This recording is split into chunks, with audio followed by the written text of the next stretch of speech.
स्वर्ग सुमन के श्रोताओं, प्रभु यीशु मसीह के नाम से आप सबों को मैं अभिवादन करता हूं। और मेरा सौभाग्य है कि खुदा के कलाम से उसके वचनों को उसकी वाणी में मैं आपके पास में लेके आना चाहता हूं। जिस विषय पर मैं आपसे बातचीत करना चाहता हूं वो है बीमारों की सुधि लेना।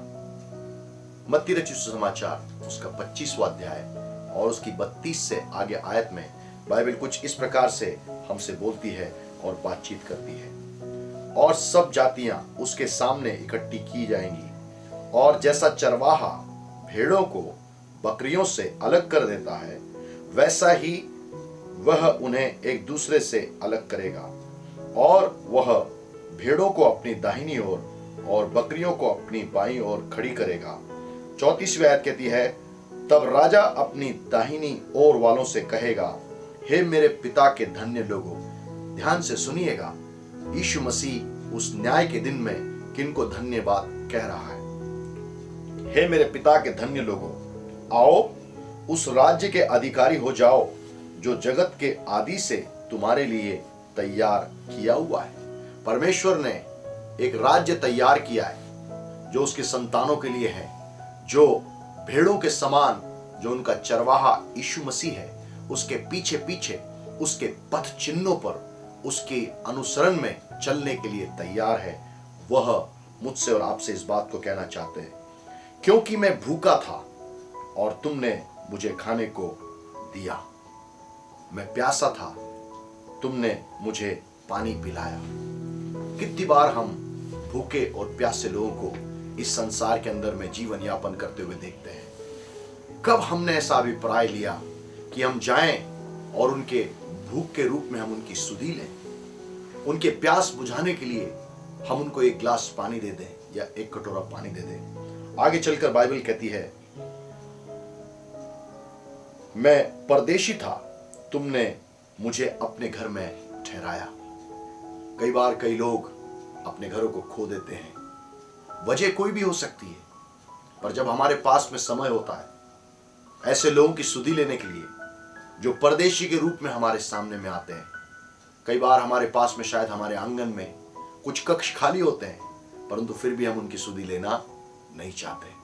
परंतु बाइबल उनसे बारे में बात कर रही है जो लोग ऐसे परदेशियों को देखते हैं जिनके पास में घर बार नहीं है, उनको बुलाकर वो रहने के लिए कुछ समय के लिए स्थान दे देते हैं। आज के वर्तमान युग के अंदर में ये बहुत हानिकारक हो सकता है किसी परदेशी को अपने घर में स्थान देना, पर कम से कम बाहर के आंगन में हम उसके लिए सुधि लेने के लिए कर सकते हैं यदि कोई व्यक्ति इस प्रकार की अवस्था में है। बाइबल कहती है, मैं नंगा था, तुमने मुझे कपड़े पहनाए। ये एक और अलग प्रकार की बीमारी के बारे में बाइबल बात कर रही है। कितने लोग आज निर्वस्त्र घूम रहे हैं। हम जिस मौसम में हैं वो ठंड का मौसम है।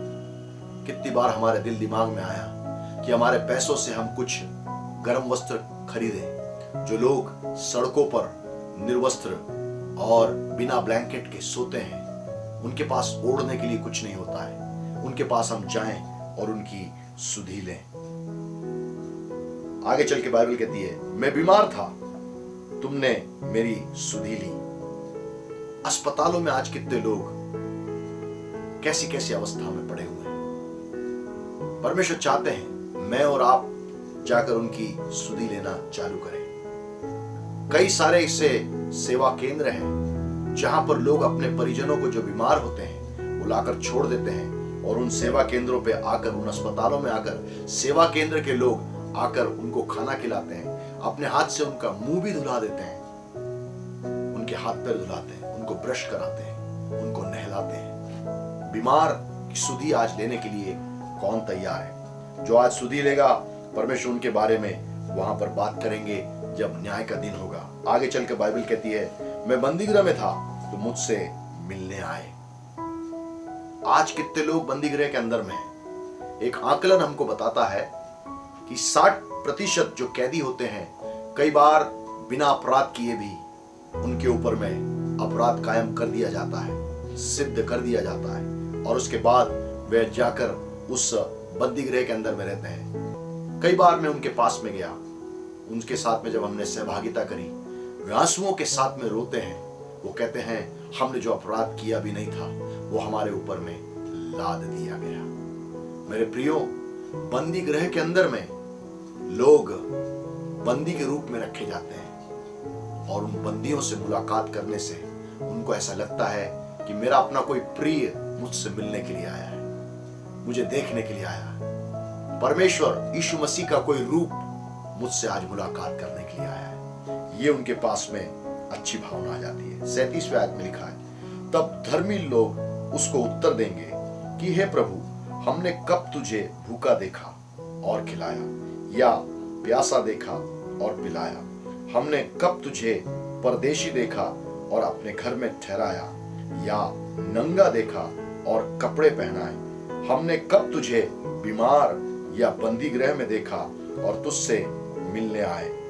ध्यान से सुनिए यीशु मसीह का प्रत्युत्तर क्या होगा। तब राजा उन्हें उत्तर देगा, मैं तुमसे सच कहता हूं कि तुमने जो इन मेरे छोटे से छोटे भाइयों में से किसी एक के साथ किया वह तुमने मेरे साथ में किया। मदर टेरेसा से एक बार पूछ लिया गया कि तुम इस कोढ़ी बच्चे को लेकर अपने हाथ में गोदी में बिठाकर कैसे उसको खाना खिला सकती हो? उसने एक बात का जवाब दिया, जब इस कोढ़ी बच्चे को मैं खाना खिलाती हूं तो मैं एक ही बात देखती हूं कि मैं यीशु मसीह को खाना खिला रही हूं, इस कोढ़ी बच्ची को खाना नहीं खिला रही। मेरा और आपका अभिप्राय आज उन बीमार लोगों के लिए हो सकता है वो मानसिक रूप से दबाव के कारण से बीमार हो गए हो, शारीरिक रूप से बीमार हो, आर्थिक रूप से बीमार हो, घर बार खो दिया हो, बंदी गृह के अंदर में हो, किसी भी प्रकार की उनकी बीमारी क्यों ना हो, परंतु आज मेरा और आपका अभिप्राय उनके प्रति क्या है? मैं और आप उनकी सुधि लेने के लिए हमने आज तक अपने जीवन में क्या किया है? जब लाल बत्ती होती चौराहे पर, हमारी कार खड़ी हो जाती है, उस समय में कई बार जो बेचारे भिखारी वहां पर आते हैं और वो हमसे कुछ पैसा मांगते हैं, हम कई बार उनको धुतकार कर भेज देते हैं। हमें नहीं मालूम है उसकी परिस्थिति क्या है, हमें नहीं मालूम है किस प्रकार की पृष्ठभूमि से वो आया है या आई है। उस समय में हमारे पास में एक ही अभिप्राय होना चाहिए, हमें अपने पास में से हम उनको जो कुछ दे सकते हैं वो दे दें। वो गलत कर रहे हैं उस पैसे का, सही कर रहे हैं, ये हमारे पास उसका लेखा जोखा रखने का तात्पर्य नहीं है। परमेश्वर इन बातों को देखने के लिए तैयार है, परंतु मुझको और आपको बीमारों की सुधि लेने के लिए बाइबल आज हमें प्रेरित करना चाहती है। यदि आपका निर्णय है कि आप बीमारों की सुधि लेंगे तो निश्चित रूप से मैं आपके लिए प्रार्थना करना चाहता हूं। परमेश्वर आपको सद्बुद्धि देंगे, ज्ञान देंगे और आपके हाथ में पैसा भी देंगे ताकि आप जाकर लोगों की सेवा कर सके और उनकी सुधि ले सके जो बीमारी अवस्था में है। आइए हम प्रार्थना करेंगे। यदि आप बीमार हैं, मैं आपके लिए अभी भी प्रार्थना करना चाहता हूं ताकि आप बीमारी से चंगे हो और जाकर आप बीमारों की सुधि ले सके। आइए हम प्रार्थना करें। परमेश्वर पिता, इन प्रिय श्रोताओं के लिए हम प्रार्थना करते हैं जो आपके सामने में है, मेरे सामने नहीं राजा। मैं यहां पर खड़ा हूं परंतु मेरे आगे यीशु मसीह आप स्वयं खड़े हैं और आप अपने लोगों से बातचीत कर रहे हैं। जब आप अपने प्रियों से बात कर चुके हैं, वचन और कलाम इनके पास में पहुंच चुका है जो धर्मशास्त्र या बाइबल के द्वारा से है। परमेश्वर पिता, जो लोग बीमारों की सुधि लेना चाहते हैं और वो अपने निर्णय के साथ में अपने घरों में बैठे हुए हैं, ऐसे प्रत्येक प्रिय को मैं आपके सामने में लेके आता हूं पिता परमेश्वर। प्रभु जी, यदि उनके पास में कोई बीमारी है, कोई तकलीफ है, कोई दर्द है, कोई दुख है, यीशु के नाम से हम उसको निकाल कर क्रूस के ऊपर में ठोकते हैं। और प्रभु जी, यीशु की चंगाई की सामर्थ्य उन प्रियों के लिए मैं इसी वक्त खोल देता हूं। उनके सर से लेके पैर के तलवे तक उनको पूर्ण चंगाई प्राप्त होने पाए, आत्मिक रूप से, मानसिक रूप से, शारीरिक रूप से, आर्थिक रूप से, सामाजिक रूप से, राष्ट्रीय, अंतरराष्ट्रीय और भावनात्मक, पारिवारिक, हर क्षेत्र के अंदर में यीशु के नाम से इनको चंगाई प्राप्त होने पाए। अब जो लोगों ने यह निर्णय लिया है कि आपके लोगों की सुधि लेंगे, परमेश्वर पिता जो बीमार हैं उनकी सुधि लेने के लिए जो तैयार हैं, यीशु के नाम से मैं उनको आपके सामने में लेके आता हूं। इनके हाथों को मजबूत करे, और पिता प्रभु जी इनके हाथों में हर एक वो बात प्रदान करे जो बीमारों की सुधि लेने के लिए आवश्यक है, और ताकि ये बाहर जाएं और बीमारों की सुधि ले सके। धन्यवाद करते प्रभु, आपने ऐसा कर दिया। सारा आदर हम आपको देते हैं, यीशु के नाम से इस प्रार्थना को मांगते हैं, आमीन और आमीन। प्रिय श्रोताओं, इस सत्र को समाप्त करने के पहले प्रभु की आशीष को आप ग्रहण करें। प्रभु यीशु मसीह का अनुग्रह, परमेश्वर पिता का अगापे प्रेम, पवित्र आत्मा की सहभागिता हम में से प्रत्येक के साथ अब से लेकर यीशु मसीह के आगमन तक बीमारों की सुधि लेने के लिए सदा लो होती रहे। आमीन और फिर आमीन। प्रभु आपको बहुतायत से आशीष दे। आमीन।